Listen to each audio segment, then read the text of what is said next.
Saudara yang terkasih di dalam Tuhan Yesus Kristus, kita akan merenungkan firman Tuhan yang pada hari ini terambil dari surat atau kitab 2 Raja-Raja pasal 5 ayat 1 sampai dengan ayat 3. Namun sebelum itu, mari kita satukan hati kita di dalam doa. Kami akan membaca dan merenungkan firman-Mu ya Tuhan. Kami memohon pertolongan dan pimpinan dari Tuhan sendiri. Di dalam nama Tuhan Yesus kami berdoa. Amin. Saya akan membacakan 2 Raja-Raja pasal 5 ayat 1 sampai yang ketiga demikian. Naaman, panglima Raja Aram adalah orang terpandang di hadapan tuannya dan sangat dihormati. Sebab melalui dia Tuhan telah memberikan kemenangan kepada Aram. Ia seorang pejuang gagah perkasa, tetapi menderita suatu penyakit kulit. Orang Aram pernah melakukan penyerangan secara bergerombolan dan membawa sebagai tawanan seorang gadis remaja dari negeri Israel. Gadis itu menjadi pelayan istri Naaman. Ia berkata kepada nyonyanya, "Sekiranya tuanku menghadap nabi yang di Samaria itu, tentulah nabi itu akan menyembuhkan dia dari penyakit kulitnya." Demikianlah firman Tuhan. Saudara yang saya kasih dalam Tuhan Yesus Kristus, kekuatan, kejayaan, dan kedikdayaan bisa membuat seseorang jatuh pada kesombongan. Dan kesombongan itu dengan mudah pula membutakan mata seseorang.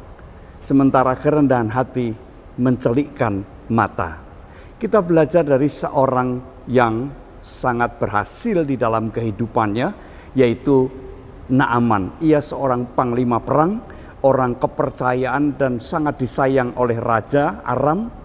Ia seorang yang sangat dihormati dan bahkan juga dikatakan Tuhan memberkati Naaman dengan berbagai kemenangan di dalam perjalanan karirnya. Kurang apa?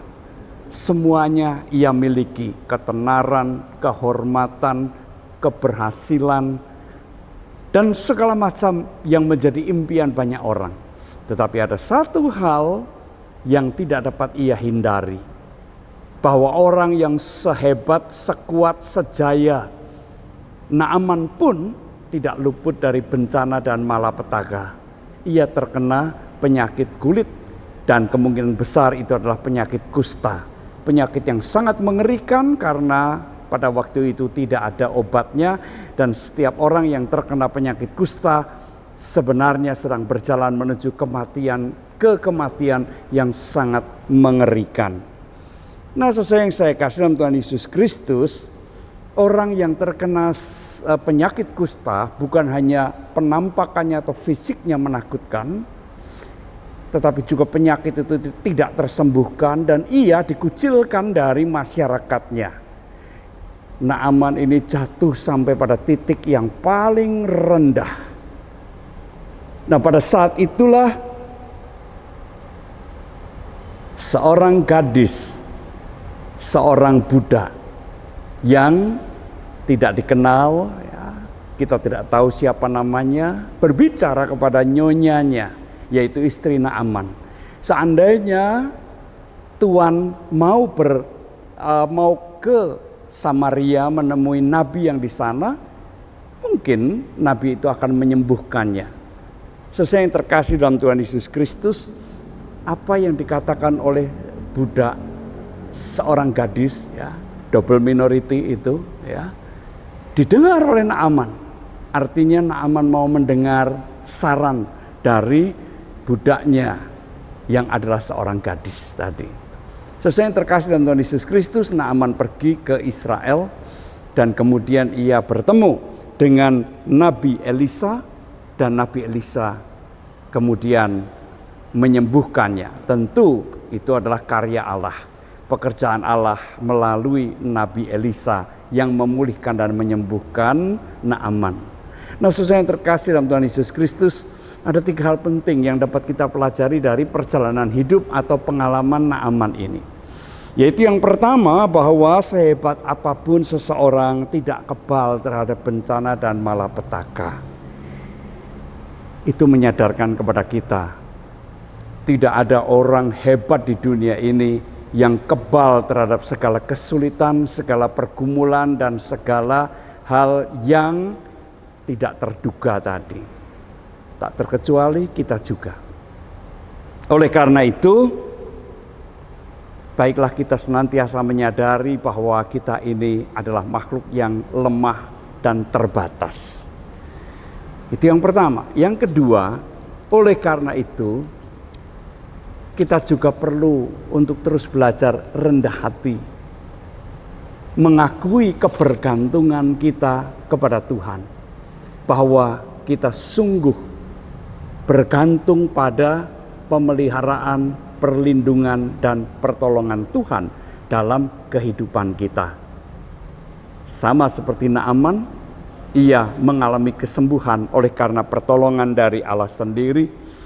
Ya, Allah yang telah menyertai perjalanan karir dari Naaman tidak meninggalkan Naaman, melainkan menyertainya. Juga ketika Naaman berada pada titik yang paling rendah, di situ Tuhan ada, di situ Tuhan hadir, dan Tuhan memberikan pertolongan kepada Naaman.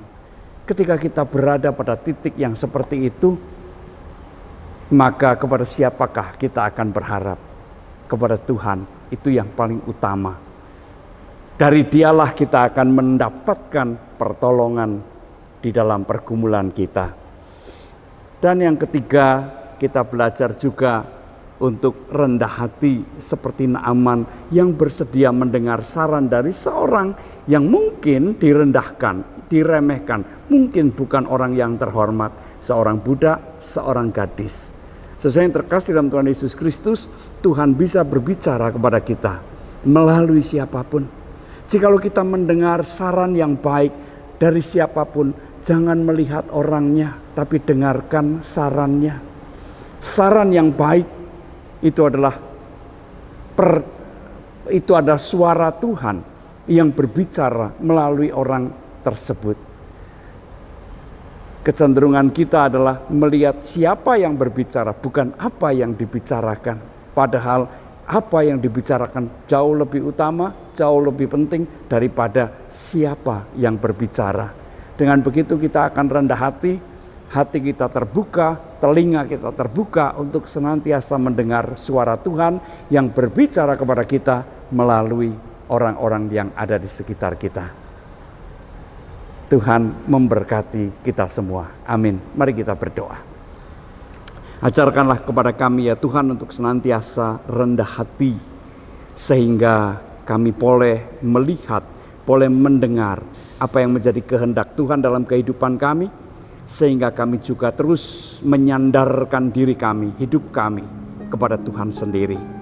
Terima kasih ya Tuhan, dalam Kristus kami berdoa. Amin.